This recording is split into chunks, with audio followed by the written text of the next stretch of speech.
स्वागत है आप सभी स्टूडेंट्स का हमारे YouTube चैनल इंजीनियर्स गेटवे पर। आज फंडामेंटल और मैकेनिकल इंजीनियरिंग में सेकंड यूनिट का लास्ट लेक्चर होगा। इसी लेक्चर के साथ आपकी सेकंड यूनिट जो कि आईसी इंजन और इलेक्ट्रिक व्हीकल है वो कंप्लीट हो जाएगी। इसमें आपके 2-3 टॉपिक बचे हुए हैं। देखिए आपको नज़र आ रहा होगा यहाँ पर जो 2-3 टॉपिक बचे हुए हैं आपके, वो हैं आपके हाइब्रिड ईवी यानी हाइब्रिड इलेक्ट्रिक व्हीकल। उसके बाद ईवी इनोवेशन एंड अचीवमेंट यानी आपका जो इलेक्ट्रिक व्हीकल है उसका इनोवेशन क्या है, क्या उसके अचीवमेंट है, उसके बारे में पढ़ेंगे। फिर लास्ट पढ़ेंगे व्हीकल टेलीमेटिक्स यानी व्हीकल में कौन कौन से टेलीमेटिक्स, कौन कौन से स्मार्ट ड्राइव के फंक्शन हम लगाते हैं उसके बारे में पढ़ेंगे। तो आज इन तीनों टॉपिक को हम कवर करेंगे। तो सबसे पहले आपका टॉपिक आता है हाइब्रिड इलेक्ट्रिक व्हीकल। सबसे पहले क्या आता है, सबसे पहला आपका टॉपिक आता है हाइब्रिड इलेक्ट्रिकल व्हीकल, ठीक है ना, HEV। शॉर्ट में क्या कहते हैं इसे, HEV कहते हैं। तो देखिए हाइब्रिड इलेक्ट्रिक व्हीकल क्या होता है ये मैं आपको पहले भी बता चुका हूँ। पहले हमने आपको बताया था कि इलेक्ट्रिक व्हीकल के कितने टाइप्स होते हैं, उसी में से एक टाइप्स था आपका हाइब्रिड इलेक्ट्रिक व्हीकल। इसके बारे में हमने आपको बताया था कि हाइब्रिड इलेक्ट्रिक व्हीकल में हम आईसी इंजन और इलेक्ट्रिक मोटर दोनों सोर्स यूज करते हैं पावर जनरेट करने के लिए, ठीक है ना। तो इसमें थोड़ा सा ये भी थोड़ा सा इसमें ब्रीफ में पढ़ेंगे कि हाइब्रिड इलेक्ट्रिक व्हीकल क्या होता है, उसके कितने टाइप्स होते हैं, वो सब हम आपको अच्छे से इसमें समझाएंगे। तो देखिए 7 नंबर में पूछा जा सकता है आपसे अलग से कि हाइब्रिड इलेक्ट्रिक व्हीकल क्या होता है, उसके एडवांटेज क्या है, डिसएडवांटेज क्या है। इस तरह का क्वेश्चन आपका एग्जाम में बन सकता है। तो तीनों चीज़ें हम आपको बताएंगे कि हाइब्रिड इलेक्ट्रिक व्हीकल क्या है, उसके टाइप्स क्या है वो भी बताऊंगा मैं आपको, एडवांटेज क्या है, डिसएडवांटेज क्या है, चारों चीज़ें हम इसमें कवर करेंगे। तो देखिए hybrid car are powered by 2 source. Hybrid car जो है वो उसे जो पावर मिलेगी वो कितने सोर्स से मिलेगी, 2 सोर्स से मिलेगी, 1 IC engine and other electric motor. कौन कौन से सोर्स हो गए आपके, पहला सोर्स हो गया आपका आईसी इंजन और दूसरा सोर्स हो गया आपका इलेक्ट्रिक मोटर। क्लियर है। The main difference between hybrid car and electric car is that hybrid combine an IC engine and electric motor to send power to its wheel, but electric vehicle have only single source power which is electric motor। यानी जो main difference है आपका hybrid car और electric car में वो ये है कि हाइब्रिड कार जो होगी उसमें आपको जो पावर मिलेगी वो आईसी इंजन और इलेक्ट्रिक मोटर दोनों से मिलेगी, दोनों के कॉम्बिनेशन से मिलेगी।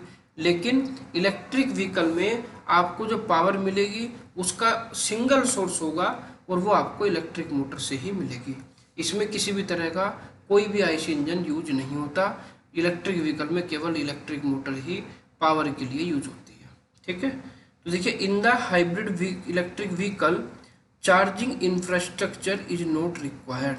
अगर आपकी हाइब्रिड इलेक्ट्रिक व्हीकल कार है तो हाइब्रिड इलेक्ट्रिक व्हीकल कार में आपको चार्जिंग इंफ्रास्ट्रक्चर की आवश्यकता नहीं पड़ेगी, क्योंकि इसमें जो बैटरी चार्ज होती है वो आईसी इंजन की पावर से या आपकी जो रीजनरेटिव ब्रेकिंग सिस्टम होता है उसी से ही आपकी बैटरी चार्ज हो जाती है।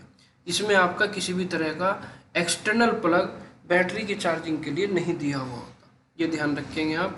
देखिए there are reduction in fuel consumption with the help of electrification of power train। यहाँ पर आपको जो फ्यूल कंजप्शन है वो कम हो जाएगा, क्योंकि कुछ पावर आपको इलेक्ट्रिफिकेशन के द्वारा इलेक्ट्रिक मोटर के द्वारा मिलती रहेगी। जब आपको इलेक्ट्रिक मोटर से भी कुछ पावर मिलेगी तो इसका मतलब आईसी इंजन से आपको कम पावर लेनी पड़ेगी, और जब आप आईसी इंजन से कम पावर लेंगे तो इसका मतलब यह है कि आपका फ्यूल का कंजप्शन भी ऑटोमेटिक कम हो जाएगा। तो देखिए मेन चीज़ क्या थी कि हाइब्रिड कार में 2 सोर्स यूज होंगे, आईसी इंजन और इलेक्ट्रिक मोटर। और हाइब्रिड कार और इलेक्ट्रिक कार में जो मेन डिफरेंस मैंने आपको बताया था वो यही है कि हाइब्रिड कार में आप इलेक्ट्रिक मोटर और आईसी इंजन दोनों यूज करेंगे, लेकिन रही बात आपकी किसकी, रही बात आपकी इलेक्ट्रिक व्हीकल की, उसमें आपका सिंगल सोर्स रहेगा, वो रहेगा आपका इलेक्ट्रिक मोटर। क्लियर है। यहाँ पर देखिए ये आप इलेक्ट्रिक की स्पेलिंग सही कर लीजिएगा, यहाँ पर ये मिस्टेक हो रखी है, ठीक है ना। ये यहाँ पर ये सही है, ये चेंज कर लीजिएगा इसमें, ठीक है। इलेक्ट्रिक मोटर ये आप चेंज कर लीजिएगा। अब बात करते हैं देखिए types of hybrid electric vehicle की। इसकी बात करते हैं जी, types of hybrid electric vehicle. कितनी तरह के आपके हाइब्रिड इलेक्ट्रिक व्हीकल के टाइप्स होते हैं, ठीक है। तो depending upon topology of connection, topology मतलब होता है क्योंकि दो तरह के इंजन यूज हो रहे हैं, तो दोनों तरह के इंजन का किस तरह का कनेक्शन है उसके डिपेंडेंस पर आपके जो HEV होंगे उसके 3 टाइप होंगे, ठीक है ना। तो depending upon topology of connection the HEV are classified into 3 types. HEV जो है आपका वो कितने टाइप में बटा हुआ होगा, वो 3 टाइप में बटा हुआ होगा आपका, ठीक है नहीं। यानी हाइब्रिड इलेक्ट्रिक व्हीकल का जो क्लासिफिकेशन है वो क्या है, उसके 3 टाइप्स होंगे आपके। एक टाइप्स के बारे में देखिए पढ़ेंगे। सबसे पहले आपका टाइप्स आता है सीरीज हाइब्रिड। क्या आता है जी, सीरीज हाइब्रिड आता है। देखिए सीरीज का मतलब क्या होता है, क्योंकि इसमें 2 कनेक्शन है आपके। पहला कनेक्शन है आपका IC इंजन का, दूसरा है इलेक्ट्रिक मोटर का। यानी कहीं ना कहीं सीरीज में ये बात कर रहा है कि इसमें IC इंजन और आपका इलेक्ट्रिक मोटर दोनों एक दूसरे से सीरीज में जुड़े हुए होंगे। ये मान के चलें कि जैसे ये आपका आ गया यहाँ पर IC इंजन और ये आ गई आपके यहाँ पर इलेक्ट्रिक मोटर, ठीक है नहीं। तो यहाँ पर ये इस तरह से सीरीज में जुड़े हुए होंगे। सीरीज में ऐसे ही जोड़ा जाता है कि एक एलिमेंट को दूसरे एलिमेंट से डायरेक्ट इस तरह से जोड़ देते हैं, ये कहलाता है आपका सीरीज, ठीक है ना। तो देखिए इसमें होगा क्या, थोड़ा सा ब्रीफ में पढ़ते हैं। देखिए in series hybrid system the IC engine power the electric generator which drive the electric motor and charge the battery. यानी जो आपका IC इंजन है वो आपका IC इंजन किसे पावर दे रहा है, यहाँ पर बीच में एक लगा हुआ है इलेक्ट्रिक जनरेटर। क्या लगा हुआ है, इलेक्ट्रिक जनरेटर लगा हुआ है। आपका IC इंजन इलेक्ट्रिक जनरेटर को पावर दे रहा है और फिर इस इलेक्ट्रिक जनरेटर से जो आपकी पावर जा रही है वो या तो सीधी आपकी इलेक्ट्रिक मोटर पर जा रही है या यहाँ से कहाँ जा रही है, यहाँ से बैटरी बैक पर जा रही है और बैटरी पैक से पावर आपकी किस में जा रही है, इलेक्ट्रिक मोटर में, ठीक है नहीं। तो इस तरह का इसमें सिस्टम होगा कि IC इंजन और इलेक्ट्रिक मोटर दोनों सीरीज में जुड़े हुए होंगे, बीच में एक इलेक्ट्रिक जनरेटर लगा हुआ होगा क्योंकि IC इंजन से पावर आपकी इलेक्ट्रिक जनरेटर में जाएगी। ये इलेक्ट्रिक जनरेटर या तो सीधी आपको पावर दे देगा, किसे, इलेक्ट्रिक मोटर को दे देगा, या यहाँ से पहले वो क्या करेगा, बैटरी को चार्ज करेगा और बैटरी से पावर किस में जाएगी, इलेक्ट्रिक मोटर में जाएगी। तो ऐसा कॉम्बिनेशन इसमें बनेगा आपका, ठीक है ना। तो देखिए in this setup the engine does not directly power the wheel. इस सेटअप में आपका जो IC इंजन है वो डायरेक्ट जो है आपके, जैसे इलेक्ट्रिक मोटर है, इलेक्ट्रिक मोटर से आगे क्या होगा, व्हील होगा, ये डायरेक्ट जो है आपका व्हील को पावर नहीं दे सकता। सीरीज हाइब्रिड में आपका IC इंजन डायरेक्ट व्हील को पावर नहीं देगा।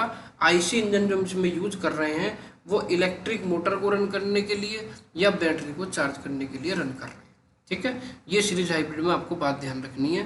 तो देखिए series hybrid is called range extender since the engine power the electric motor and battery pack. Series hybrid को हम रेंज एक्सटेंडर भी कहते हैं। रेंज एक्सटेंडर का मतलब होता है, जैसे हम बता दें कि इलेक्ट्रिक व्हीकल की एक रेंज होती है। रेंज क्या होती है, जैसे 120 to 140 कि आपका इलेक्ट्रिक व्हीकल 120 से 140 किलोमीटर तक चल सकता है जब आप एक बार बैटरी को चार्ज कर लेंगे तो, ठीक है ना। लेकिन यहाँ पर क्या है, यहाँ पर आपका जो बैटरी पैक है वो बैटरी पैक IC इंजन की पावर से लगातार चार्ज हो रहा है, यानी आपकी गाड़ी चल रही है और साथ ही साथ आपकी बैटरी भी चार्ज हो रही है, ठीक है नहीं। तो इस तरह से हम क्या कर सकते हैं, हम इस रेंज को एक्सटेंड कर सकते हैं, इस रेंज को एक्सटेंड कर सकते हैं क्योंकि आपकी बैटरी अगर डिस्चार्ज हो रही है तो साथ के साथ चार्ज भी हो रही है, यानी इसके अंदर पावर बैकअप बना रहेगा और आपकी जो रेंज है, जो आपकी व्हीकल की रेंज होगी वो आपकी इंक्रीज हो सकती है। क्लियर है। तो ये हो गया आपका देखिए सीरीज हाइब्रिड सिस्टम। ध्यान रहेगा कि सीरीज हाइब्रिड सिस्टम में आपका IC इंजन सीधा व्हील से कनेक्ट, जो आपका व्हील होते हैं व्हीकल का जो व्हील होगा उससे सीधा कनेक्ट नहीं होगा। ये क्या करेगा, ये इलेक्ट्रिक जनरेटर के थ्रू या तो इलेक्ट्रिक मोटर को रन करेगा या इलेक्ट्रिक जनरेटर के थ्रू पहले बैटरी को चार्ज करेगा, तब जाके आपका इलेक्ट्रिक मोटर रन होगा। क्लियर है। तो ये था आपका देखिए सीरीज हाइब्रिड। थोड़ा सा इसके बारे में और पढ़ेंगे। देखिए और भी कुछ चीज़ें इसमें होती हैं। देखिए there is a computer that control the amount of motive power that develop from the battery और इंजन जनरेटर, ठीक है नहीं। अब आपका जो आईसी इंजन है या जो आपका इलेक्ट्रिक जनरेटर जो लगा हुआ है उसे कितनी पावर डेवलप करनी है और व्हील को कितनी पावर देनी है, ये आपको कहाँ से पता चलेगा? ये आपको पता चलेगा उसमें एक डिवाइस लगी हुई होगी जिसे हम कंप्यूटर भी कह सकते हैं, ठीक है ना। वो कंप्यूटर डिवाइस क्या करेगी, वो कंप्यूटर डिवाइस देखेगी कि हमें व्हील को कितनी पावर देनी है। अब व्हील को कितनी पावर देनी है ये हमें पता चलती है जब हम एक्सीलरेटर को प्रेस करते हैं, ठीक है ना। गाड़ी जब चलाते हैं तो क्या करते हैं, एक्सीलरेटर को प्रेस करते हैं। जैसे जैसे आप एक्सीलरेटर प्रेस करेंगे ऐसे ऐसे आपकी पावर बढ़ती चली जाती है। तो इसी हिसाब से आप कितना एक्सीलरेटर प्रेस कर रहे हैं वो सब ये कंप्यूटर डिवाइस आपकी सेंस करेगी, ठीक है नहीं। और उसी हिसाब से व्हील को जितनी पावर चाहिएगी उतनी पावर ये प्रोवाइड कराएगी, ठीक है। तो there is a computer that control the amount of motive power. ये कंप्यूटर क्या करेगा, आपको जो मोटिव पावर चाहिएगी, जो मोशन के लिए पावर चाहिएगी उसे कंट्रोल करेगा। आपको कितनी पावर चाहिए उसके अमाउंट को ये आपको प्रोवाइड कराएगा, ठीक है नहीं। अब देखिए battery partially charge by regenerative braking system.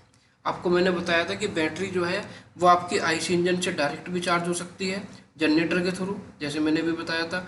और जो रीजनरेटिव ब्रेकिंग सिस्टम होगा उससे भी आपकी बैटरी पार्शियली चार्ज होती रहेगी, जिससे कि आपकी इफिशिएंसी व्हीकल की बढ़ जाएगी, ठीक है ना। अब इसके बारे में मैं पहले भी आपको बहुत अच्छी तरह समझा चुका हूँ कि ब्रेकिंग सिस्टम क्या होता है, ठीक है। रीजनरेटिव ब्रेकिंग सिस्टम क्या होता है, ज़्यादा इसके बारे में बताने की जरूरत नहीं है क्योंकि पहले भी हम इसको लेक्चर में एक्सप्लेन कर चुके हैं। तो देखिए the series arrangement usually employ a bigger size battery pack and large motor with a small IC engine.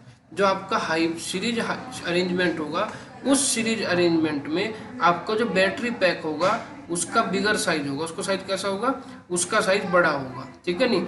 और मोटर भी इसके अंदर बड़ी लगी हुई होगी और आईसी इंजन जो है वो आपका छोटा लगा होगा। इसका कारण है, कारण क्या है देखिए मैं आपको बता दूं कि आपका जो बैटरी पैक है वो बड़ा लगा हुआ है और आपका लार्ज मोटर लगा हुआ है और आईसी इंजन छोटा क्यों लगा हुआ है, क्योंकि आप आईसी इंजन का यूज कर रहे हैं। आईसी इंजन का यूज आप बैटरी पैक को चार्ज करने के लिए या जनरेटर के थ्रू मोटर को रोटेट करने के लिए कर रहे हैं, ठीक है ना। आईसी इंजन का यूज किस में कर रहे हैं आप, आईसी इंजन का यूज आप कर रहे हैं बैटरी पैक को चार्ज करने में या आपकी इलेक्ट्रिक मोटर को जनरेटर के थ्रू चलाने में, ठीक है नहीं। आईसी इंजन आपका डायरेक्टली व्हील को रोटेट नहीं कर रहा है, इसलिए सीरीज जो आपका सीरीज अरेंजमेंट होगा इसमें आपको बैटरी बैकअप बड़ा लगाना पड़ेगा क्योंकि इसके अंदर मोटर भी बड़ी लगेगी। मोटर बड़ी लगाने का कारण यह है क्योंकि पूरी की पूरी जो पावर मिल रही है वो पूरी पावर व्हीकल को मोटर से ही मिल रही है, ठीक है नहीं। आईसी इंजन का उसमें कोई रोल नहीं है। आईसी इंजन इनडायरेक्टली क्या कर रहा है, इनडायरेक्टली मोटर को रोटेट कर सकता है लेकिन डायरेक्टली वो व्हील को रोटेट नहीं कर सकता। तो सीरीज अरेंजमेंट में आपके बैटरी बैकअप का साइज बड़ा होगा, मोटर भी बड़ी लगी हुई होगी, लेकिन आप आईसी इंजन को इसमें छोटा भी लगा सकते हैं। क्लियर है। तो देखिए there are no requirement of multi gear transmission system. इसमें आपका जो ट्रांसमिशन सिस्टम होगा, जो गियर सिस्टम होगा, आप उसमें क्या कर सकते हैं, उसमें आप जो है मल्टी गियर ट्रांसमिशन सिस्टम का यूज नहीं कर सकते। जैसे कि आपने स्कूटी में देखा होगा,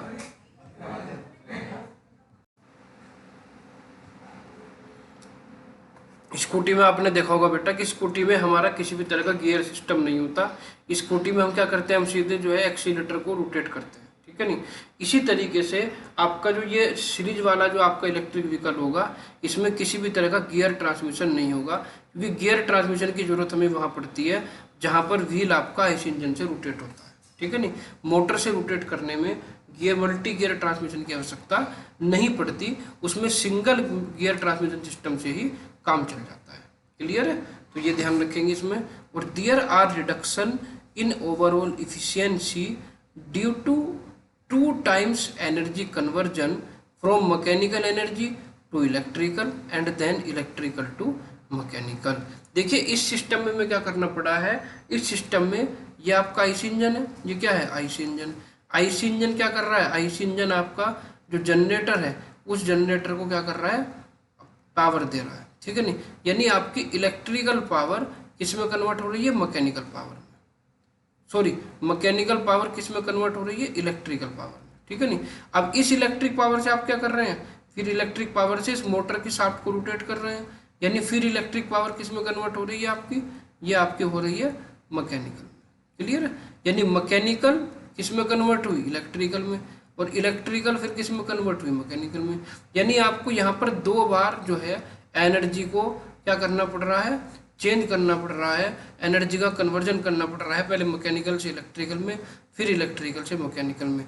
तो 2 बार एनर्जी को कन्वर्जन करने में आपकी जो एफिशिएंसी है वो कुछ ना कुछ थोड़ी बहुत रिडक्शन जरूर होगी, क्योंकि एनर्जी को जब हम कन्वर्जन करते हैं, एनर्जी के कन्वर्जन में कुछ ना कुछ लॉस जरूर हो जाता है। तो ये ध्यान रखेंगे कि सीरीज, आपका जो सीरीज हाइब्रिड सिस्टम होगा, इसमें आपकी जो ओवरऑल एफिशिएंसी होगी वो डबल एनर्जी कन्वर्जन के चक्कर में थोड़ी बहुत क्या हो जाएगी, रिडक्शन हो जाएगा, कम हो जाएगी। सेकेंड टाइप आता है, देखिए आपका parallel hybrid arrangement. Parallel hybrid arrangement, देखिए पैरेलल हाइब्रिड अरेंजमेंट में क्या होगा, देखिए पैरेलल का मतलब क्या होता है कि जैसे ये आपकी शाफ्ट है, इस शाफ्ट में हमने यहाँ पर क्या लगा दिया, ये आईसी इंजन, और ये यहाँ पर लगा दी मोटर, इलेक्ट्रिक मोटर। ठीक है, तो यहाँ से क्या होगा, यहाँ जो आपकी शाफ्ट है उसे दोनों से पावर मिलेगी, उसे आईसी इंजन से पावर मिलेगी, इलेक्ट्रिक मोटर से पावर मिलेगी, दोनों से पावर मिलेगी, तो इसे कहते हैं पैरेलल हाइब्रिड अरेंजमेंट। ठीक है ना। तो देखिए in this system both the engine and electric motor work parallel to drive the vehicle. इस सिस्टम में आपका जो इंजन है, इंजन का मतलब हो गया आईसी इंजन, ठीक है, and electric motor work parallel to drive the vehicle. Vehicle को ड्राइव करने में पैरेलली दोनों काम कर रहे हैं। यानी जो ये शाफ्ट है आपकी, इस शाफ्ट को आईसी इंजन भी रोटेट कर रहा है, और इस शाफ्ट को साथ ही साथ आपके जो इलेक्ट्रिक मोटर है वो भी रोटेट कर रहा है। क्लियर है, तो दोनों के दोनों एक साथ काम करेंगे, जिससे कि शाफ्ट को ज़्यादा पावर मिलेगी। क्लियर है, तो देखिए the power supply to the wheel is from the engine motor और from the combination of both engine and motor.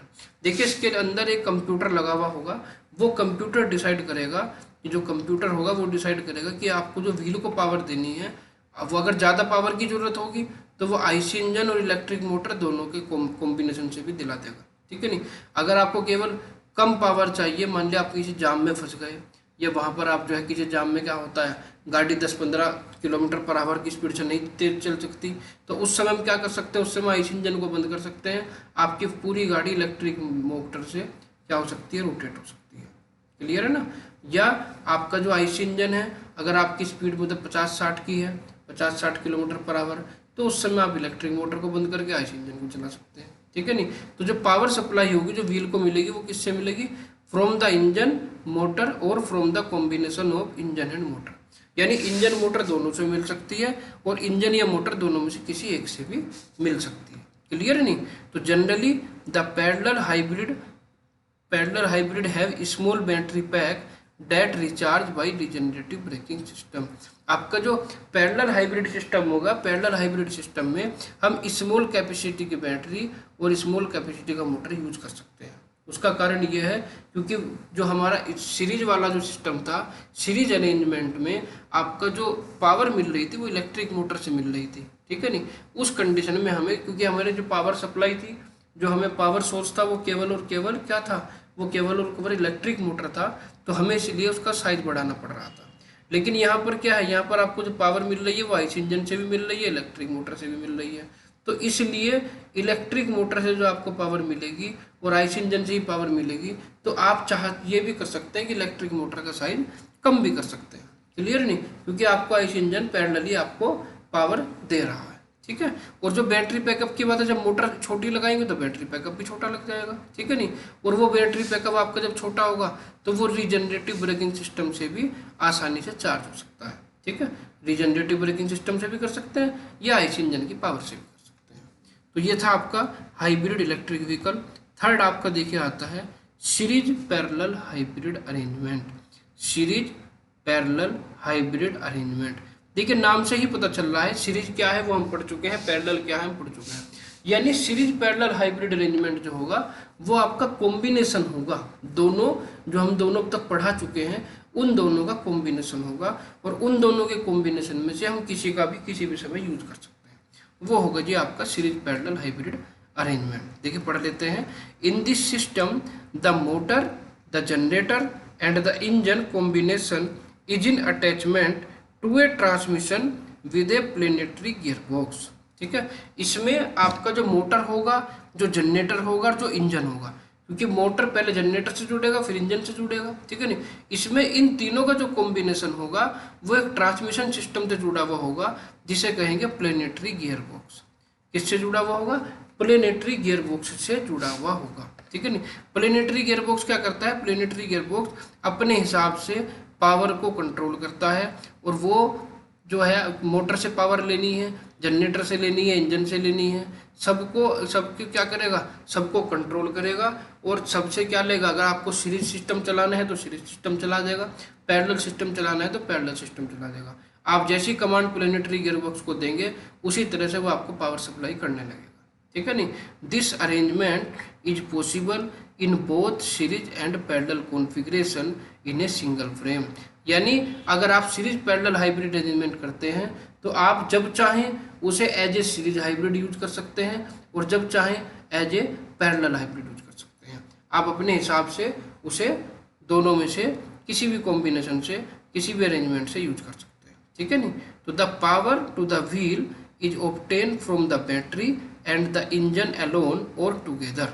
ठीक है नहीं, आपको जो पावर मिलेगी व्हील को वो किससे मिलेगी? वो इंजन और मोटर दोनों से भी मिल सकती है, या इंजन या मोटर में से किसी एक से भी मिल सकती है।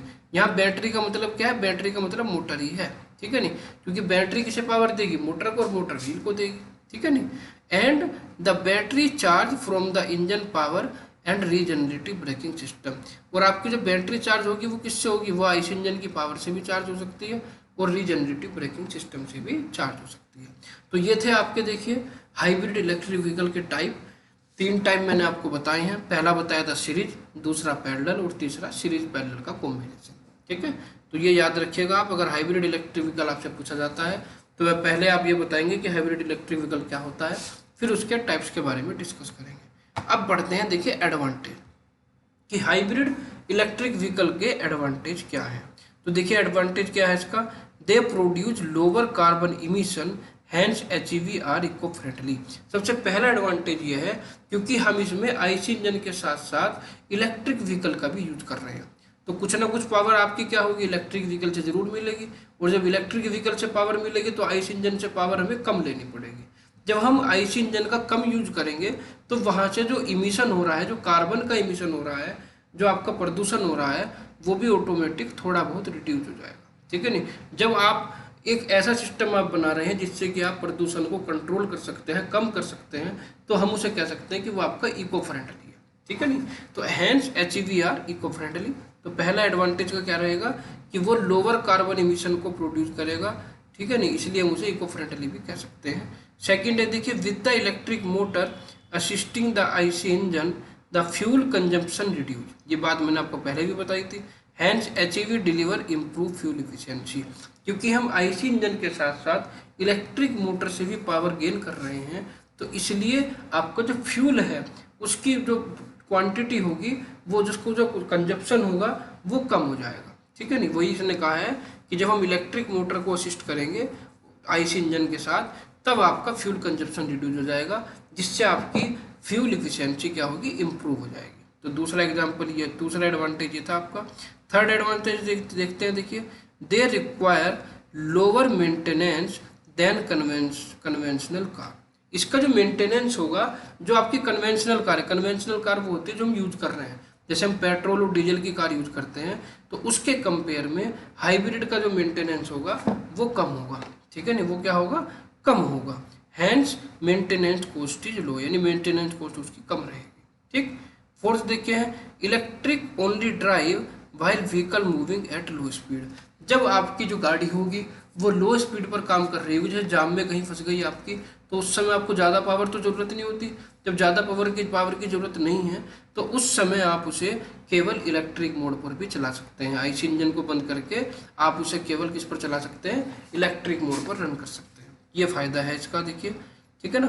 और क्योंकि हमारी जो गाड़ी का एवरेज कम होता है, आपने देखा होगा कि अगर हम जाम में फंस जाते हैं तो हमारी गाड़ी कम एवरेज देती है। ठीक है नहीं, तो अगर हम इलेक्ट्रिक, आपको जो हाइब्रिड इलेक्ट्रिक व्हीकल है उसे यूज करेंगे तो इस केस में क्या होगा?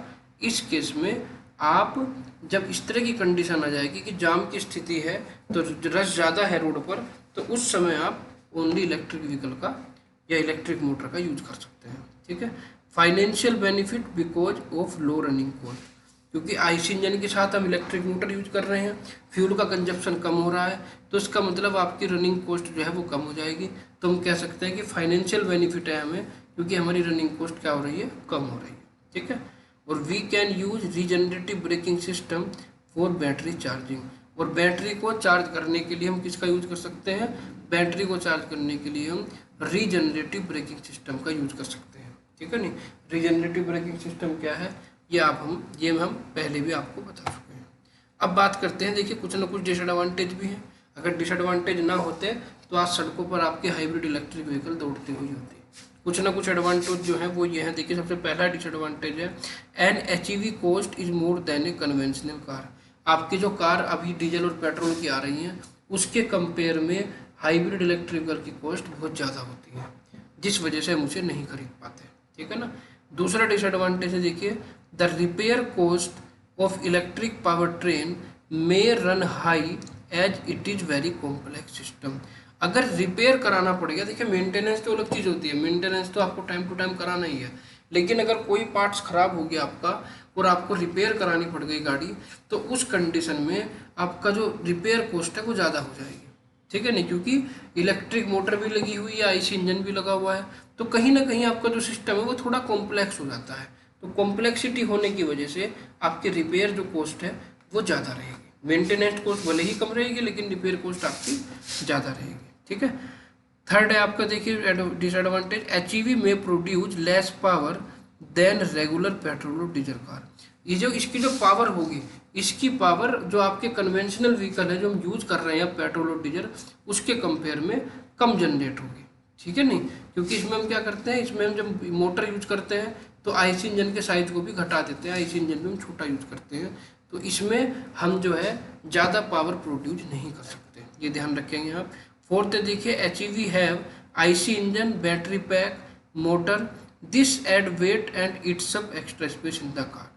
देखिए क्योंकि हम इसमें आईसी इंजन भी यूज कर रहे हैं, आईसी इंजन के साथ साथ हम मोटर भी यूज कर रहे हैं, बैटरी पैक भी यूज कर रहे हैं, जनरेटर भी यूज कर रहे हैं। अब जब इतने सारे कंपोनेंट हम यूज कर रहे हैं तो इन्हें कहीं ना कहीं सेट करने के लिए आपको कहीं ना कहीं स्पेस क्या होगा, कवर करना पड़ेगा। जैसे ये गाड़ी है आपकी, यहाँ आईसी इंजन लगा हुआ है, यहाँ मोटर लगा दी, यहाँ बैटरी बैकअप लग गया, यहाँ जनरेटर आ गया। ठीक है नहीं, तो अब क्या होगा, जब आप क्या करेंगे, ज़्यादा इक्विपमेंट इसमें लगाएंगे, ज़्यादा इक्विपमेंट का यूज करेंगे, तो वो आपकी गाड़ी के स्पेस को खा जाएगा, जो गाड़ी का खाली स्पेस बचना था उसे भी खा जाएगा। जैसे आपने देखा होगा कि गाड़ी में अगर हम सीएनजी की किट लगवा लेते हैं तो वो पीछे के स्पेस को क्या ऑक्यूपाई कर लेता है, पीछे जो डिग्गी जिसे कहते हैं, जिसमें आपको सामान रखने काम आती है, वो आपकी कवर कर लेता है, वो ख़त्म हो जाती है। इसी तरह से अगर आप एचईवी में ज़्यादा पार्ट्स जब यूज करते हैं तो वो आपके जो एक्स्ट्रा स्पेस होता है कार में उसे ख़त्म कर देता है। क्लियर है। और नेक्स्ट डिसएडवांटेज है आपका, बैटरी रिप्लेसमेंट इज कॉस्टली। अगर आपकी बैटरी एक लाइफ के बाद, एक टाइम के बाद ख़राब हो जाती है, 5 साल बाद, 10 साल बाद, तो आपको फिर वो बैटरी रिप्लेस करानी पड़ती है, और बैटरी जो रिप्लेसमेंट कॉस्ट है वो बहुत ज़्यादा होती है। ठीक है नहीं, तो ये भी इसका डिसएडवांटेज है। तो देखिए इसी के साथ आपका पूरा हो गया कि भाई हाइब्रिड इलेक्ट्रिक व्हीकल क्या है, कितने टाइप्स हैं उसके, एडवांटेज क्या है और डिसएडवांटेज क्या है। अब बात करते हैं, देखिए हाइब्रिड इलेक्ट्रिक व्हीकल के की कंपोनेंट्स की। देखिए की कंपोनेंट्स मैं आपको बता चुका हूँ, पहले भी पढ़ा चुका हूँ कि इलेक्ट्रिक व्हीकल में कौन कौन से की कंपोनेंट्स होते हैं।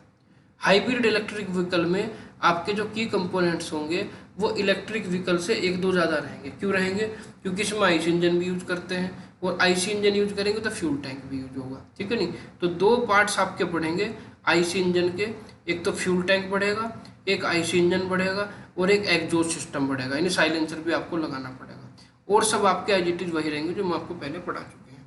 तो देखिए सबसे पहला जो की कंपोनेंट है वो आईसी इंजन है। आईसी इंजन क्या होता है ये आप जानते हैं, ये हम पढ़ा चुके हैं आपको।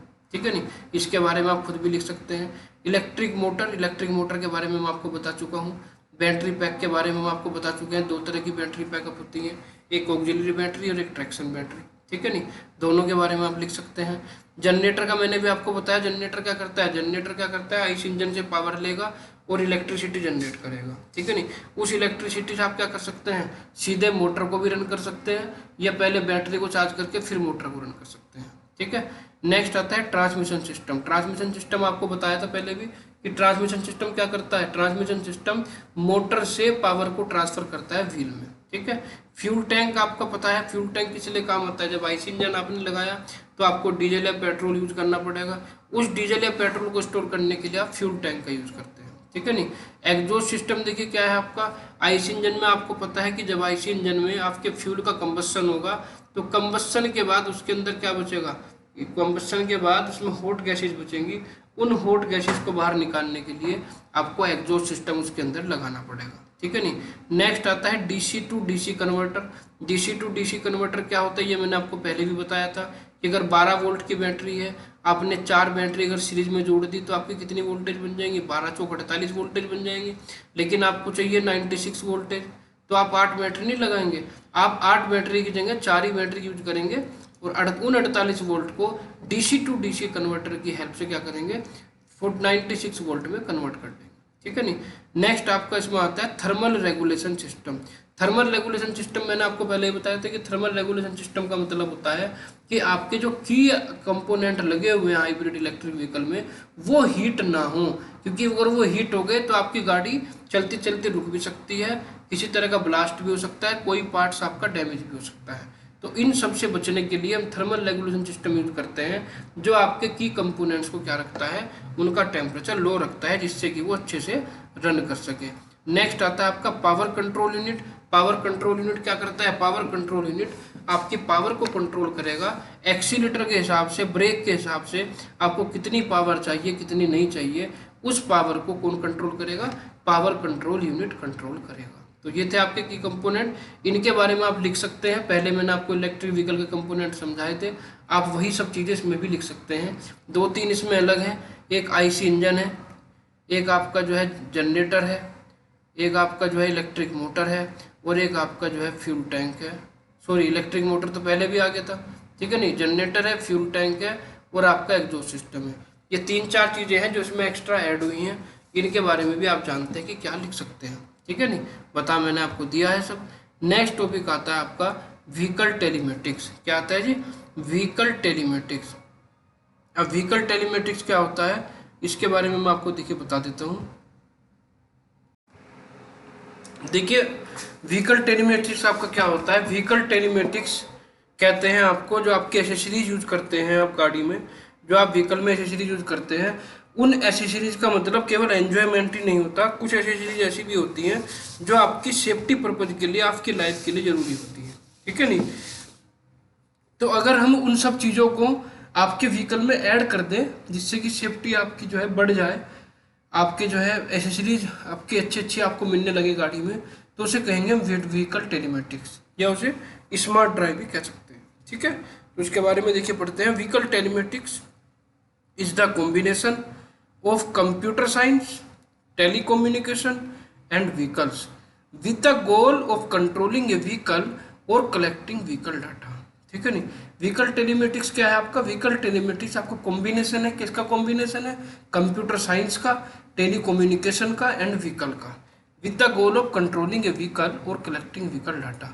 जो क्या करता है, जो आपके व्हीकल को कंट्रोल करता है और आपके जो व्हीकल का डाटा है उसे कलेक्ट करता है। ठीक है नहीं, तो व्हीकल टेलीमेटिक्स में हम कंप्यूटर साइंस का यूज करते हैं, टेलीकम्युनिकेशन का यूज करते हैं, और क्या करते हैं, व्हीकल को कंट्रोल करते हैं और व्हीकल के डाटा को कलेक्ट करते हैं। कैसे करते हैं देखिए, वो सब मैं आपको बताऊंगा, भी समझाऊंगा। देखिए, as cellular network become faster and cheaper, the features list will also grow longer to include monitoring of driver safety, fuel consumption etcetera. देखिए, आपको पता है कि आपका सेल्युलर नेटवर्क है, आपको पता है कि हमें पहले 1 महीने के लिए 1 GB डाटा मिलता था, आज हमें उससे कम प्राइस में क्या मिल रहा है, उससे कम प्राइस में डेली हमें 1.5 GB डाटा मिल रहा है। ठीक है नहीं, पहले हमारी जो कॉल होती थी वो 1 मिनट के 3 रुपये लगते थे, आज हम 5 रुपये में पूरे दिन कॉल कर सकते हैं, है या नहीं है सही। तो सेल्युलर नेटवर्क आपका बहुत सस्ता हो चुका है, उसकी वजह से हम जो हैं, जो आपके सेफ्टी पर्पज से, ड्राइव सेफ्टी पर्पज से हम ज़्यादा उसमें जो है फीचर्स को क्या कर सकते हैं, यूज कर सकते हैं। ठीक है, तो देखिए if a person is in emergency, अब देखिए जो आपके सेल्यूलर नेटवर्क है, कंप्यूटर साइंस है, टेलीकम्युनिकेशन है, उनका कहाँ कहाँ यूज हो रहा है वो देखिएगा। अब देखिए if a person is in emergency and need help or meet with an accident then information can be transmitted immediately. अगर कोई पर्सन आपका इमरजेंसी कंडीशन में फंसा हुआ है, उसे हेल्प की ज़रूरत है, ठीक है नहीं, उस कंडीशन में या उसका कोई एक्सीडेंट हो गया, उस कंडीशन में वो आपकी इन्फॉर्मेशन को ट्रांसफ़र कर देगा। क्या कर देगा, आपकी इन्फॉर्मेशन को ट्रांसफ़र कर देगा। आपके फैमिली मेम्बर को ट्रांसफ़र कर सकता है, या आपकी जो है ये पुलिस को, या हॉस्पिटल में कहीं ना कहीं जो आसपास होंगे उन्हें क्या कर देगा, आपकी इन्फॉर्मेशन को ट्रांसफ़र कर देगा कि भी एक्सीडेंट हो गया या कोई ना कोई मैसेज वो आपका सेलुलर नेटवर्क के थ्रू सेंड कर सकता है। ठीक है नहीं, ये आपका व्हीकल टेलीमेडिसिन का मेन पार्ट है।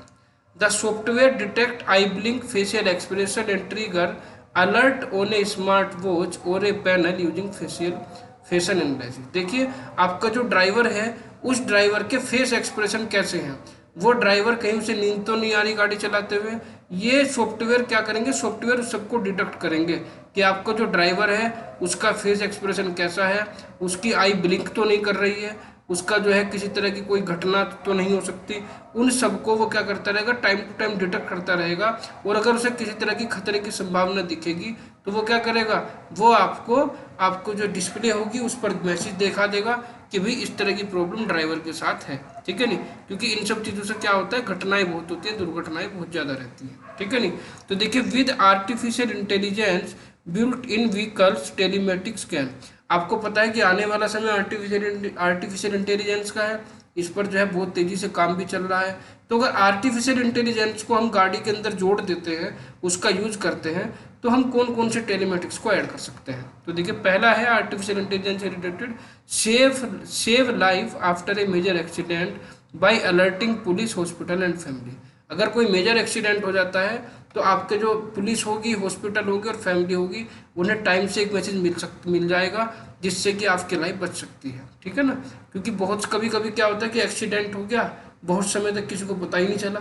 ठीक है नहीं, अगर टाइम से पता चल जाता तो उसकी जान बच जाती। ठीक है, तो इससे क्या होगा, इससे आपको समय से अलर्ट मिल जाएगा। Detect driver fatigue and send alert.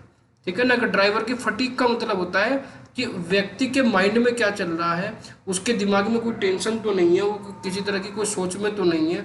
अगर उसके इस तरह की कोई कंडीशन होगी तो वो उसे रीड करेगा, सॉफ्टवेयर उसे रीड करेंगे और आपको अलर्ट करेंगे। ठीक है ना, give information about nearest fuel station if fuel level और टायर प्रेशर आर लो। अगर आपकी गाड़ी में जो फ्यूल है वो क्या है, वो उसका लेवल कम है या टायर के अंदर प्रेशर कम है एयर का, तो वो आपको इन्फॉर्म करेगा कि भाई फ्यूल ख़त्म होने वाला है या इस टायर में हवा कम है और आपके जो आसपास है फ्यूल स्टेशन ये आ रहा है, वहाँ पर आप फ्यूल लेवल को बढ़ा सकते हैं या टायर प्रेशर को इंक्रीज कर सकते हैं। वो इन्फॉर्मेशन आपको पूरी मिलती रहेगी। नेक्स्ट है देखिए alert about bad weather and road block on the way. Next आपका ये रहेगा कि आपकी जो वेदर कंडीशन है वो कैसी है। वेदर कंडीशन ऐसा तो नहीं कि आप कहीं जा रहे हैं और आगे जो है वेदर कंडीशन ख़राब है, तो वो आपको पहले ही सूचित कर देगा कि भाई आगे की जो कंडीशन है वो वेदर की कंडीशन बेकार है, या रोड ब्लॉक ऑन द वे, या आपके जो रोड है वो आगे ब्लॉक है, आगे जाम लगा हुआ है, आप दूसरा रास्ता ले सकते हैं। वो सब इन्फॉर्मेशन आपको टाइम टू टाइम देता रहेगा। नेक्स्ट है देखिए capture video photo evidence of accident, dispute और क्राइम। अगर मान लिया एक्सीडेंट हो गया गाड़ी का, तो आपकी गाड़ी के अंदर कैमरा लगा हुआ होगा, अंदर भी और बाहर भी दोनों जगह कैमरा लगा हुआ होगा। तो जैसे ही एक्सीडेंट होगा तो आपका जो कैमरा लगा हुआ है वो ऑटोमेटिक वीडियो बनाएगा और फोटो को कैप्चर करेगा। ठीक है नहीं, या अगर आप देख रहे हैं सड़क पर चलते हुए कि कोई क्राइम हो रहा है, किसी तरह का कोई डिस्प्यूट हो रहा है, तो आप ऑटोमेटिक खुद भी उस कैमरे का यूज करके वीडियो बना सकते हैं या फोटो कैप्चर कर सकते हैं। ठीक है, ये भी इसका फायदा है देखिए। और give alert about road condition, narrow, one way, two way etcetera. यानी अगर आप 4 लेन का यूज कर रहे हैं और आगे आपको पता है कि आगे आपकी जो सड़क है उसकी कंडीशन कैसी है, वो बहुत नैरो है, वो 1 वे है, 2 वे है, किस तरह की रोड है, कच्ची है, पक्की है, वो पूरी इन्फॉर्मेशन आपको टाइम टू टाइम देता रहेगा। ठीक है नहीं, तो with all these features the vehicle telematics will make the drive smart sorry. ठीक है ना, तो इन सब फीचर की वजह से, इन सब फीचर को अगर हम ऐड कर देंगे तो आपका जो व्हीकल टेलीमेटिक्स है वो आपका जो क्या करेगा, ड्राइव को स्मार्ट बनाएगा। देखिए बच्चों, मैं आने वाले समय में आपको बता देता हूँ कि आने वाले लगभग 25 सालों बाद आपको कुछ ऐसी गाड़ियाँ भी नज़र आने लगेंगी जो बिना ड्राइवर के चलेंगी। ठीक है नहीं, वो पूरी की पूरी आर्टिफिशियल इंटेलिजेंस पे काम करेंगी। रोड की कंडीशन को वो खुद क्या करेंगे, खुद सेंस करेंगे और खुद गाड़ी चलाएंगे। इस तरह का भी समय आने वाला है। क्लियर है? तो ये सब जो है टेलीमेटिक्स, ये सब हम जोड़ते जा रहे हैं। देखो आपने देखा होगा कि अब भाई क्या हो रहा है, पावर विंडो का यूज कर रहे हैं, पावर जो है आपके पावर मिरर का यूज कर रहे हैं, आपके जो है एयर बैग्स लगे हुए होते हैं, अगर एक्सीडेंट हो जाता है कि एयर बैग्स खुल जाते हैं। तो ये सब क्या है, ये सब आपकी डे टू डे क्या हो रही है, डे टू डे मॉडिफिकेशन हो रहा है। व्हीकल टेलीमेटिक्स का यूज कर रहे हैं और ड्राइव को हम क्या बना रहे हैं, स्मार्ट बना रहे हैं। तो आने वाले समय में लगभग 25 सालों बाद आपकी ड्राइव बहुत ज़्यादा स्मार्ट हो जाएगी। हो सकता है ऐसी भी कंडीशन आ जाएगी बिना ड्राइवर के भी आप गाड़ी को चला सकते हैं। ठीक है ना? अब देखिए, अब है आपका नेक्स्ट टॉपिक, सबसे लास्ट टॉपिक है सेकंड यूनिट का ये। इसके बाद आपकी यूनिट सेकंड खत्म हो जाएगी, फिर हम आपकी थर्ड यूनिट शुरू करेंगे। ठीक है ना? तो देखो बच्चों, अगर आपको समझ में आ रहा है, आपको अच्छा लग रहा है पढ़ना, तो आप कमेंट में ज़रूर बताएं, कमेंट जरूर डालें। कमेंट में अपने जो भी आपको, जैसा भी आपको लग रहा है, अच्छा लग रहा है, बुरा लग रहा है, आप कमेंट्स में ज़रूर बताएं। वीडियो को लाइक करें और जो भी स्टूडेंट इस सब्जेक्ट को पढ़ रहे हैं आप उनसे ये वीडियो शेयर ज़रूर करें। ठीक है ना बच्चों? शेयर जरूर करें जिससे कि सब तक आपको जो है ये वीडियो पहुंच सके और बच्चे इसका लाभ उठा सकें। ठीक है? अब देखिए इस टॉपिक पे चलते हैं, electric vehicle innovation and achievement. Electric vehicle की अगर हम बात करें, इनोवेशन एंड अचीवमेंट का मतलब होता है कि इलेक्ट्रिक व्हीकल में किस तरह के इनोवेशन आज के समय में हो रहे हैं और आगे किस तरह के अचीवमेंट हम ले सकते हैं। कितने साल हमें ऐसे लगेंगे कि जब आपकी सड़कों पर इलेक्ट्रिक व्हीकल आपको दौड़ते हुए नजर आएंगे। ठीक है? तो देखिए इंडिया की अगर हम बात करूँ, इंडिया जो आपके जो अदर कंट्रीज हैं, जो आपकी बड़ी बड़ी कंट्रीज हैं, जैसे यूनाइटेड स्टेट हो गया, अमेरिका हो गया आपका, ठीक है नहीं, ये सब जो है ये बहुत आगे चल रहे हैं अभी इलेक्ट्रिक व्हीकल के काम में। हम थोड़ा भी पीछे हैं, लेकिन यह है कि जैसे जैसे वो आगे बढ़ रहे हैं हम भी थोड़ा थोड़ा आगे इस कंडीशन में बढ़ रहे हैं। तो देखिए, a report from Bloomberg New Energy Science Finance a research company, एक रिसर्च ग्रुप है जिसका क्या नाम है, Bloomberg New Energy Science Finance. ठीक है ना? इसने एक रिपोर्ट बनाई और suggest that the price of plug in car is falling much faster than expected due to cheaper batteries and aggressive policies promoting zero emission. इसने ये कहा है कि आने वाले समय में बहुत जल्द जो प्लग इन कार है, ये भी हाइब्रिड कार होती है प्लग इन कार, इसमें लेकिन ये रहता है कि इसमें हाइब्रिड कार में आप बैटरी को आईसी इंजन की पावर से भी चार्ज कर सकते हैं, आप रीजनरेटिव ब्रेकिंग सिस्टम से भी चार्ज कर सकते हैं और आप एक्सटर्नल सोर्स से भी चार्ज कर सकते हैं। इसे कहते हैं प्लग इन कार। ठीक है नहीं, हाइब्रिड प्लग इन कार होती है।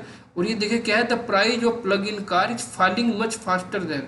ये क्या कर रहा है कि जो आने वाले समय में प्लग इन कार के जो प्राइस होंगे वो बहुत जल्दी से घटेंगे, बहुत जल्दी उसके प्राइस इतने सस्ते हो जाएंगे कि जो पेट्रोल डीजल की आपकी कन्वेंशनल कार जो अब आती हैं वो उसके बराबर प्राइस में आपको मिलने लगेंगे। ठीक है नहीं, वो किसकी वजह से, वो इसलिए क्योंकि चीपर बैटरी, जो उसके अंदर बैटरी लगी हुई होगी उसकी कॉस्ट आने वाले समय में कम हो जाएगी। और aggressive policy promoting zero emission, और हम पर्यावरण प्रदूषण से इतने परेशान हैं कि उसमें गवर्नमेंट इस तरह की पॉलिसी बनाएगी, इस तरह की एग्रेसिव पॉलिसी बनाएगी कि हमें पर्यावरण को बचाना है, प्रदूषण को घटाना है, उसके लिए इलेक्ट्रिक व्हीकल को हमें खरीदना है। ठीक है नहीं, तो उसके लिए गवर्नमेंट लगी हुई भी है। तो कुछ समय बाद आपकी जो बैटरीज है, जैसे उनकी कॉस्ट कम होगी, ऑटोमेटिक आपकी कार की कॉस्ट भी कम हो जाएगी। ठीक है नहीं, तो आने वाले समय में ये आपको देखने को मिलेगा।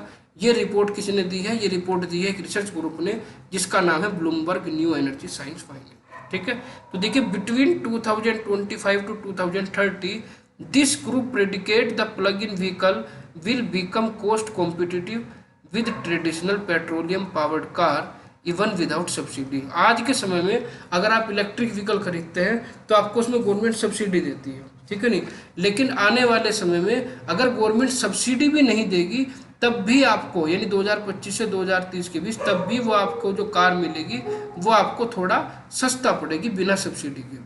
ठीक है नहीं, तो ये ध्यान रखना है आपको।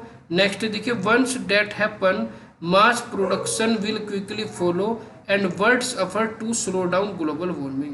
इसमें क्या होगा, जब हम मास प्रोडक्शन हमारा शुरू हो जाएगा और मास प्रोडक्शन जब होगा तो क्या होगा, लोग ज़्यादा गाड़ियाँ खरीदेंगे, और जब ज़्यादा गाड़ी खरीदेंगे तो क्या होगा, उससे ग्लोबल वार्मिंग का जो इफेक्ट है वो भी क्या हो जाएगा, स्लो डाउन हो जाएगा, यानी प्रदूषण कम हो जाएगा, ग्लोबल वार्मिंग का इफेक्ट भी कम हो जाएगा।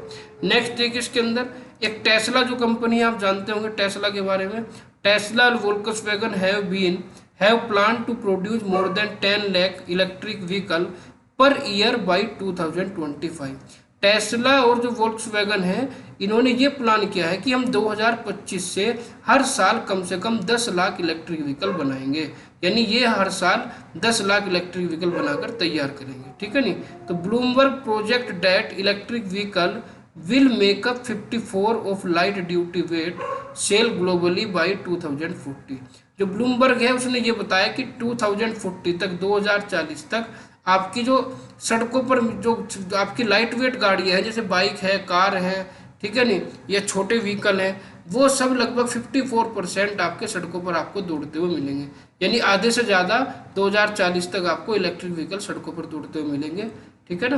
तो in the US report from Stanford economist mister Tony सेवा, नो मोर पेट्रोल और डीजल कार, बस और truck will be sold in the world with in the next 8 year. इसमें जो है एक यूएस की रिपोर्ट है, जो किसने बनाई है, स्टैनफोर्ड इकोनॉमिस्ट है मिस्टर टोनी सेवा, इन्होंने एक रिपोर्ट बनाई है। इन्होंने ये कहा है कि आने वाले 8 सालों के बाद आपको कोई भी व्यक्ति ऐसा नहीं मिलेगा जो डीजल या पेट्रोल की कार, कोई ट्रक या बस को खरीदे, ठीक है नहीं। लगभग 8 साल बाद, यानी 2031 से सभी जो हैं वो कैसे, वो इलेक्ट्रिक व्हीकल को खरीदना ही प्रिफेयर करेंगे, कोई भी व्यक्ति ऐसा नहीं होगा जो पेट्रोल डीजल की कार को खरीदेगा, ये मिस्टर टोनी सेवा ने कहा है, ठीक है। और अराउंड 2030 और न्यू व्हीकल, कार, बस, tractor etc will be electrical globally. और जितने भी न्यू व्हीकल का मतलब जो जिसके पास पुराने पेट्रोल डीजल के हैं वो तो है ही, वो तो चलाएंगे उसे भी, हर व्यक्ति की कंडीशन नहीं है कि वो उसे बेच के और दूसरी लेगा, ठीक है नहीं। लेकिन आने वाले 2030 में, जब 2030 का समय आएगा, तो आप अगर गाड़ी खरीदने आप जा रहे हैं तो आप डीजल पेट्रोल की गाड़ी देखने नहीं जाएंगे, आप इलेक्ट्रिक व्हीकल को देखने ही, इलेक्ट्रिक व्हीकल को खरीदने ही जाएंगे, ठीक है ना। तो देखिए इन द फ्यूचर, अब फ्यूचर की बात कर रहे हैं, तो in the future our kids will never get a driver license and will never own a car, because you will call a car by your phone, it will show up at your location and drive to your destination. ये देखिए ये चीज़ अभी भी चल रही है कुछ बड़े शहरों में, आप दिल्ली चले जाएं, बेंगलोर चले जाएं, अहमदाबाद चले जाएं, आपको बड़े शहरों में ये चीज़ें देखने को मिल जाएंगी, जिसे कहते हैं ओला या उबेर, ये आपने नाम भी सुना होगा, ओला और उबेर। तो इसमें क्या होता है, आप क्या करते हैं, आप मोबाइल से, क्या है, मोबाइल से आप गाड़ी को बुक करते हैं, 5 मिनट में आपके पास गाड़ी आ जाती है और वो आपके लोकेशन पर आपको समय से छोड़ देती है। फिर आपको जब वहाँ से वापस आना है फिर बुक करेंगे, 5 मिनट में आपको दूसरी गाड़ी मिलेगी, वो आपको लोकेशन पर छोड़ देगी। तो इसने यही कहा है कि फ्यूचर में जो हमारे बच्चे होंगे उन्हें ना तो ड्राइवर लाइसेंस की जरूरत पड़ेगी, ना ही कार की जरूरत पड़ेगी, क्योंकि छोटे छोटे शहरों में छोटे छोटे जो लोकेशन होंगे, आपके जो रिमोट एरिया भी हैं, उन जगह भी आपको इस तरह की सुविधाएं मिल जाएंगी। क्योंकि आज भी देखिए जो छोटे शहर हैं, छोटे शहरों में इस तरह की सुविधा नहीं है। अगर हम बिजनौर की ही बात करें, मुजफ्फरनगर की बात करें, सहारनपुर की बात करें, और जो हमारे इर्द गिर्द के एरिया हैं, अरबिनी में देख लीजिए, इनमें इस तरह की सुविधा नहीं है। लेकिन आने वाले समय में इन शहरों में भी, सभी छोटे बड़े शहरों में ये सुविधा हो जाएगी। उसके बाद व्यक्ति ना तो लाइसेंस बनवाएगा, ना ही गाड़ी खरीदेगा, क्योंकि उसे पता है कि गाड़ी घर के बाहर से उसे उठाएगी और आपको जहाँ जाना है वहाँ पर आपको छोड़ देगी। अब उसके फायदे क्या हैं, देखिए इसके, you will not need to park it, you will only pay for the driving distance. आप उतरे, आपने उसे पे किया, पे के बाद आप अपने काम को चले गए, ना आपको गाड़ी पार्क करने की ज़रूरत है, ना गाड़ी का इंश्योरेंस आपको कराना, ना गाड़ी की सर्विस आपको करानी, तो समय भी बचेगा, पैसा भी बचेगा, ठीक है नहीं, हर चीज़ में आपको फ़ायदा मिलेगा। और आपको सिर्फ उसी का पे करना है जितनी डिस्टेंस आपने ड्राइव की है, कवर की है, ठीक है नहीं। तो देखिए we will need 90% less car and we can transform parking space into park. आने वाले समय में जो कारों की संख्या है, अगर इस तरह की कंडीशन सक्सेसफुल रही तो तब आपकी कम से कम 90% कार जो है वो लेस हो जाएंगी, कम हो जाएंगी। और आपके जो पार्किंग स्पेस है, जो आपने गाड़ी की पार्क करने के लिए बनाए हैं, आप उन्हें किस में कन्वर्ट कर सकते हैं, पार्क में कन्वर्ट कर सकते हैं, ठीक है ना। ये है, तो ये फ़ायदा रहेगा। देखिए उसका, देखिए about 1.2 million people die every year in car accident. हर साल लगभग 1.2 मिलियन पीपल आपके कार एक्सीडेंट की वजह से मर जाते हैं, क्योंकि कारों की संख्या इतनी ज़्यादा है कि सड़कों पर आपको व्हीकल ही व्हीकल नज़र आते हैं, जिसकी वजह से एक्सीडेंट की संभावना ज़्यादा रहती है। तो विद ऑटोनोमस ड्राइविंग का मतलब वही होता है जो मैंने अभी आपको बताया कि गाड़ी बुक करो, गाड़ी में बैठो और अपने डेस्टिनेशन को चले जाओ। There are decrease car accident. अगर ऑटोनोमस ड्राइविंग सक्सेसफुल हो जाती है, उस कंडीशन में आपकी जो कार एक्सीडेंट है उनकी संख्या क्या हो जाएंगी, डिक्रीज हो जाएंगी। ठीक है ना बच्चों। तो इसी के साथ आपकी सेकेंड यूनिट कंप्लीट होती है। आज के लिए इतना ही बच्चों, अगले लेक्चर में मिलेंगे थर्ड यूनिट के साथ। तब तक के लिए धन्यवाद।